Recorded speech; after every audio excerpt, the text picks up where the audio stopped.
The mystery stay episode number 3 को। इसके पहले एपिसोड की लिंक आपको डिस्क्रिप्शन में मिल जाएगी। तो चलिए जानते हैं आगे की कहानी को एपिसोड नंबर 3 के साथ, जिसका नाम है द नोटबुक। एपिसोड की शुरुआत होती है ब्लैक थॉर्न सिक्योरिटी कंपनी में, जहां डन स्मिथ एक आदमी से पूछताछ कर रहा था। यह आदमी वही है जो पहले एपिसोड में क्लाइंट का पीछा कर रहा था और इसका नाम जेनकिंस है। डन अपनी बियॉन्डर वाली पावर का इस्तेमाल करके जेनकिंस के सपने में झांकता है और उसे पता चलता है कि एंटीगोनस फैमिली की किताब इसके पास थी, लेकिन इसने वो किसी और को बेच दी। लेनर्ड उसकी गर्दन के पीछे एक सिंबल भी देखता है और समझ जाता है कि ये आदमी सीक्रेट ऑर्डर के लिए काम करता है। अभी के लिए समझ लो कि सीक्रेट ऑर्डर बुरे लोगों का ग्रुप है। खैर, ये समझ जाते हैं कि सीक्रेट ऑर्डर वाले भी एंटीगोनस नोटबुक के पीछे लगे हुए हैं और वो इसका गलत इस्तेमाल कर सकते हैं। तो इन लोगों को वो नोटबुक सीक्रेट ऑर्डर से पहले ढूंढनी होगी। तभी इन्हें एक आदमी आकर बताता है कि क्लाइंट को नोटबुक के बारे में कुछ पता चला है। पिछले एपिसोड में क्लाइंट को पता चला था कि ओरिजिनल क्लाइंट उस किडनैपर वाले घर में जा चुका है और उसके ठीक सामने वाले कमरे में ओरिजिनल क्लाइंट एंटीगोनस नोटबुक देकर आया था। ये सब लोग वापस उस किडनैपर वाले घर में जाते हैं और उस कमरे में इन्हें एक औरत की लाश मिलती है जो सड़ रही थी। लेनर्ड बोलता है कि इसके ठीक सामने वाले कमरे में किडनैपर्स उस बच्चे को लाए थे। कितने इत्तेफाक की बात है, इन्हें कमरे में कोई नोटबुक नहीं मिलती और जिस औरत की यहाँ लाश पड़ी है इसका एक बेटा भी है, रे बीबर। तो इन्हें लगता है कि वो ही नोटबुक लेकर भागा होगा। ये अब क्लाइंट से कहते हैं कि वो अपनी पावर का यूज करके रे बीबर की लोकेशन का पता लगाए। क्लाइंट अपनी पावर यूज करता है लेकिन उसकी छड़ी कमरे में घूमने लगती है और वो क्लाइंट को ही मारने की कोशिश करती है, लेकिन डन उसे पकड़ लेता है और बोलता है कि कोई दूसरी शक्ति क्लाइंट के काम में टांग अड़ा रही है, तो इन्हें किसी दूसरे तरीके से रे बीबर की लोकेशन पता करनी होगी। इसके बाद हम डन और क्लाइंट को चाइनीज गेट के सामने देखते हैं, जहां डन क्लाइंट के नए सूट की तारीफ करता है और उसे एक पेंडुलम भी देता है जो कि उसकी पावर यूज करने में हेल्प करेगा। डन बताता है कि होली कैथेड्रल से उन्हें परमिशन मिल गई है कि वो ग्रेट पू का सील्ड आर्टिफैक्ट यूज कर सकते हैं। दोस्तों, सील्ड आर्टिफैक्ट्स पावरफुल आइटम होते हैं जिन्हें बियॉन्डर किसी टूल की तरह यूज कर सकते हैं और इस आर्टिफैक्ट का यूज ये लोग रे बीबर को ढूंढने में करने वाले थे। ये आर्टिफैक्ट बैकलैंड वाले ऑफिस में था और वहां से इनके शहर टिंगेन लाया जा रहा था। बैकलैंड से 3 लोग उस आर्टिफैक्ट को लेकर आते हैं जिनके नाम थे बोर्गिया और हार्सन। ये दोनों सीक्वेंस 7 और 8 के बियॉन्डर्स हैं। इनके साथ बेरी नाम की एक लड़की भी थी जो सीक्वेंस 7 की बियॉन्डर है। बेरी से क्लाइंट एपिसोड 1 में भी मिला था जब वो उसके माइंड में झांकने आई थी। हार्सन बोलता है कि हमारा मिशन बहुत खतरनाक है, इसमें हमें सीयर वाले बियॉन्डर को नहीं ले चलना चाहिए क्योंकि इसके पास लड़ने की कोई पावर नहीं है। जो आर्टिफैक्ट ये लोग लेकर आए थे उसका नाम है 2049। डन पूछता है कि 2049 थोड़ा ज्यादा रिस्की नहीं हो जाएगा? हार्सन कहता है कि अगर तुम्हारा शक सही है कि रे बीबर एंटीगोनस फैमिली का ही कोई वंशज है तो उसे ढूंढने के लिए 2049 से अच्छा कुछ हो ही नहीं सकता, क्योंकि ये आर्टिफैक्ट एंटीगोनस फैमिली ने ही बनाया था। खैर, ये लोग आर्टिफैक्ट को बाहर निकालने वाले थे। हार्सन अब सबसे कहता है कि अपना एक हाथ उठाकर ऊपर नीचे करते रहो और कुछ भी हो जाए रुकना नहीं है। क्लाइंट सोचता है कि ये क्या मजाक है, ऐसे तो स्कूल के बच्चों को पीटी करवाते हैं, लेकिन सब कर रहे थे तो क्लाइंट भी ये एक्सरसाइज करने लगता है। इसके बाद ये लोग आर्टिफैक्ट को खोल देते हैं और उसके अंदर से एक जोकर जैसा पपेट निकलकर बाहर आता है, जो शुरू में तो क्लाइंट को बहुत क्यूट लगता है, लेकिन ये पपेट क्लाइंट पर ही हमला कर देता है। क्लाइंट का पूरा शरीर पैरालाइज हो गया था जैसे वो भी एक कठपुतली बनने वाला हो, पर तभी लेनर्ड पीछे से धक्का देकर क्लाइंट को नॉर्मल कर देता है। ये डॉल असल में लोगों को पपेट बनाकर कंट्रोल कर सकता है। ये अपने आसपास 5 मीटर के दायरे में किसी भी इंसान को अपना टारगेट बना सकता है, लेकिन एक मामूली धक्का देकर उस इंसान को डॉल के चंगुल से निकाला जा सकता है, जैसे अभी लेनर्ड ने किया। ये डॉल अब क्लाइंट के पीछे पड़ जाता है। डन कहता है कि क्लाइंट के पास एंटीगोनस की नोटबुक थी, शायद उसीलिए ये डॉल क्लाइंट की तरफ अट्रैक्ट हो रहा है और इतने में वो डॉल डन को भी अपना टारगेट बना लेती है और डेली धक्का मार के उसे नॉर्मल कर देती है। इसीलिए ये लोग अपना हाथ ऊपर नीचे कर रहे थे ताकि अगर ये डॉल किसी को कंट्रोल करने की कोशिश करे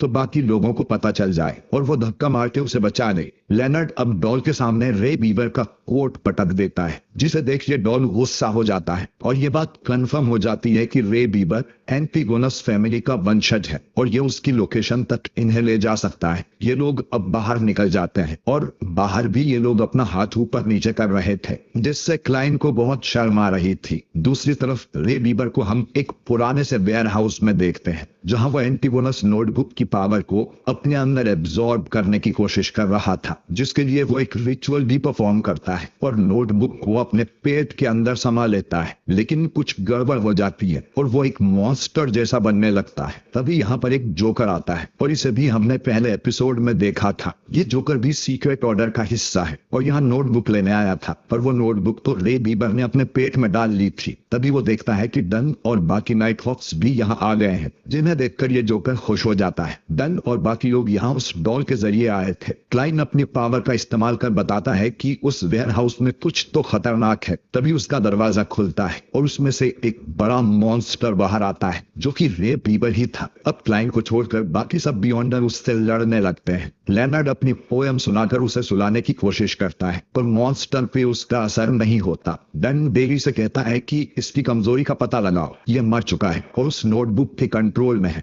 daily I of dead skill का यूज करती है और मॉन्स्टर की कमजोरी पता लगा लेती है, लेकिन इन्हें कम से कम 3 सेकंड्स के लिए मॉन्स्टर को पकड़ के रखना होगा। डन अब अपनी पावर का यूज कर मॉन्स्टर को बांध देता है और तभी क्लाइन को भी कुछ होता है और उसे मॉन्स्टर के पेट में वो नोटबुक दिखने लगती है। मॉन्स्टर के अंदर से अब स्पाइक्स निकलने लगते हैं, जिनसे डन और लेनर्ड घायल हो जाते हैं और मॉन्स्टर इनकी पकड़ से छूट रहा था। तो क्लाइन अब नाइट स्लम्बर नाम की स्किल यूज करता है और उस मॉन्स्टर को सुला देता है। बेली अब उस मॉन्स्टर के पास जाके उसे गुब्बारे की तरफ फोड़ देती है और इसमें डेली भी घायल हो गई थी और उसे हीलिंग पोशन देके ठीक किया जाता है। खैर, क्लाइन अब उस एंटिगोनस नोटबुक को उठा लेता है और तभी वो जोकर पीछे से आकर नोटबुक छीनने की कोशिश करता है, लेकिन डन उसे गोली मार देता है। पर ये सिर्फ एक छलावा था। डन क्लाइन से कहता है कि नोटबुक को छुपा लो और 2049 के पास बिल्कुल मत जाना। ये जोकर सीक्वेंस 7 का बियॉन्डर था, यानी वो इन सबसे ज्यादा स्ट्रॉन्ग था। वो अकेला ही इन सब पे भारी पड़ने लगता है और ये फाइट सीन कमाल का था। वो बिल्कुल किसी सर्कस के जोकर की तरह कलाबाजियां दिखा रहा था और कोई अटैक उसे छू भी नहीं पा रहा था, लेकिन क्लाइन की गोली उसके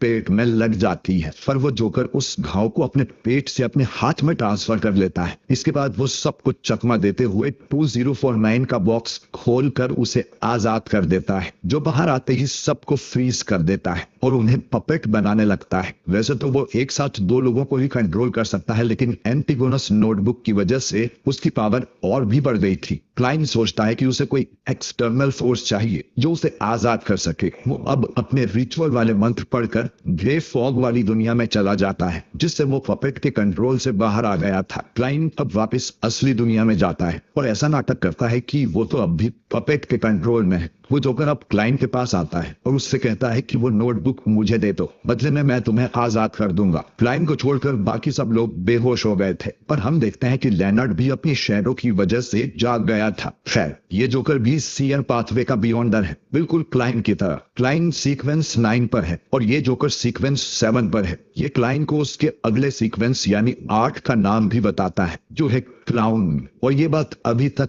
एक मिस्ट्री थी। क्लाइन अब उस पर अटैक कर देता है और वो जोकर गलती से पपेट की रेंज में चला जाता है और खुद भी फ्रीज होने लगता है। क्लाइन अब इस जोकर को गोली मार देता है और मरने से पहले ये जोकर बोलता है हॉर्नाकिस, जिसका मतलब क्लाइन को भी नहीं पता। इसके बाद पपेट का बॉक्स बंद कर दिया जाता है और सब नॉर्मल हो जाता है। लेनर्ड क्लाइन की तारीफ भी करता है कि तुम तो मेरी तरह स्पेशल हो। खैर, एंटिगोनस नोटबुक को चाइनीज गेट के अंदर बंद कर दिया जाता है और अब क्लाइन उसके खतरे से बाहर है। डन भी क्लाइन की तारीफ करता है कि आज उसने काफी अच्छा काम किया। क्लाइन यहाँ पर उस जोकर की बॉडी भी देखता है। डन उसे समझाता है कि तुमने कोई गलत काम नहीं किया, इसे मारकर तुमने बहुत लोगों की जान बचाई है। क्लाइन डन को भी बताता है कि उसे अगले सीक्वेंस 8 का नाम पता चल गया है, जो है क्लाउन। अगले दिन हासन 2049 को लेकर वापस बैकलैंड जाने लगता है और वो भी क्लाइंट की तारीफ करता है कि एक सीक्वेंस 9 होकर भी उसने सीक्वेंस 7 वाले को हरा दिया और उसने क्लाइंट से अच्छा सीयर आज तक नहीं देखा। खैर,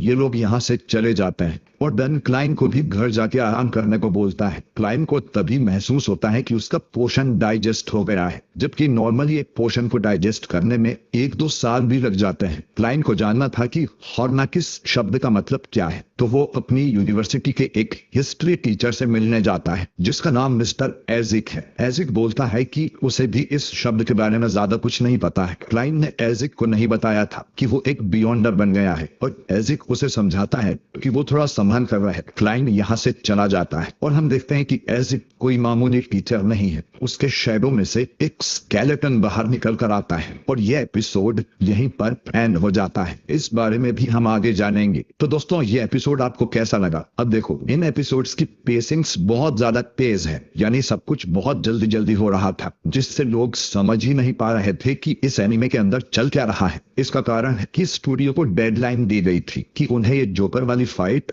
कैसे भी करके तीसरे एपिसोड में दिखानी होगी, वरना लोग इस एनिमे को बोरिंग समझ के देखना ही छोड़ देंगे। इसी रीजन से इन 3 एपिसोड में सब कुछ इतना जल्दी जल्दी हो रहा था। नॉवेल से कई सारी चीजें एनिमे के अंदर दिखाई ही नहीं गई है, जैसे कि एनिमे के अंदर क्लाइंट तुरंत फैसला कर लेता है कि उसे सीयर बनना है, जबकि नॉवेल में उसने कुछ दिनों तक आराम से सोचा था। तो अगर आपको कुछ समझ नहीं आया तो इसमें आपकी गलती नहीं है, और ऊपर से क्रंची रोल वालों ने सबटाइटल्स भी गलत लिखे हैं। तो अगर मुझसे कहीं गलती होती है तो उसका जिम्मेदार मैं नहीं हूं। लेकिन अब एपिसोड 4 में सब ठीक हो जाएगा, फेसिंग को थोड़ा स्लो कर दिया जाएगा और चीजें ढंग से एक्सप्लेन की जाएंगी। बल्कि स्टूडियो के हिसाब से तो अगले एपिसोड की एनिमेशन क्वालिटी और भी अच्छी होगी, जबकि मुझे तो इन 3 एपिसोड्स की क्वालिटी भी एकदम गॉड लेवल लगी है। खैर, अब तो इस एनिमे मतलब डोंगुआ में और भी मजा आने वाला है। अगर आप चाहते हैं कि मैं इसका अगला एपिसोड भी एक्सप्लेन करूं तो कमेंट करिए द क्लाउन। वीडियो अच्छा लगा हो तो इसे लाइक और शेयर कीजिए, और